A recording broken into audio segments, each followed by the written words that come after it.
Debbie, the researcher. And I'm Judy, the athlete, and we're here to help you better your best. Judy, the title of this one, this YouTube, is Who Do You Become? And it's a really interesting one that has evolved, I think, from watching, players over time and observing their tactics and strategies for helping themselves.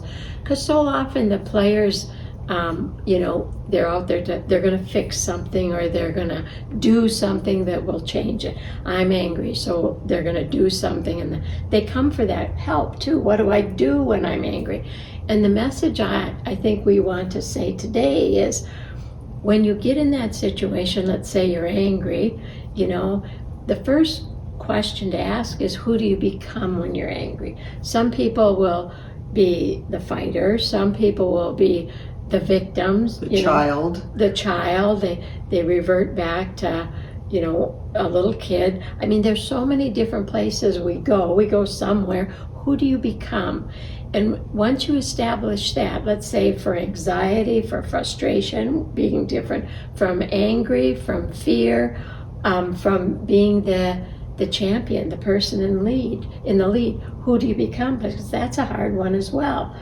And once you decide who you become now, then the next step is you can decide who you want to be.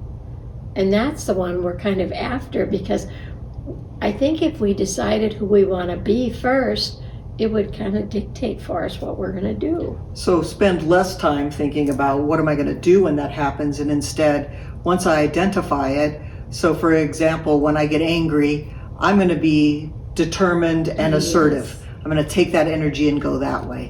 When I feel the child coming on, I'm going to rise above it, and I'm going to be in charge. Yep, the adult. The adult that I am, whatever. So it's interesting to think about that, and I think you'd have to first start with, do I recognize who shows up, right? Yeah. So do I recognize who I become when certain things happen so that I can identify them better? Right. It kind of reminds me of in corporate America when we did personality things like Myers-Briggs. Yeah. So there was always the first level of Myers-Briggs, here's your normal personality and how you act. But there was a secondary one, which was when you get in the grip. Oh, wow. So what happens when you're in the grip, when things aren't going well, when there's too much stress, you're overwhelmed, and this other being comes out. And that's sort of what we're talking about. Under pressure, when things aren't going well, with frustration, who do you become, and who do I want to become? Yeah, and I know what I've done in the past before. I mean, for parents, coaches, whoever. Lots of times I'll just video.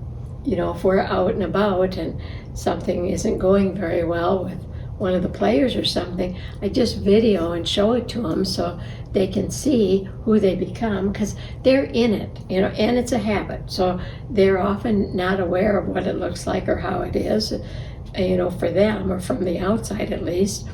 And then it's a lot easier to make decisions about who you want to be, and then it's a skill, so you just practice it. You practice, okay, this one's coming, when I get anxious or I get fearful, the victim immediately jumps in there, and it's like, no, I'm not going to be a victim. That's crazy. I'm going to be the performer. I'm going to get my I'll show you person out and use them. And it works. Yeah. So it's very much aligned. You get some ins and outs with the mini-me's we talk about, certainly like who I become, who I want to be. And I think that that's really powerful, because we don't talk enough about who we want to be, and who we are helps us better our best.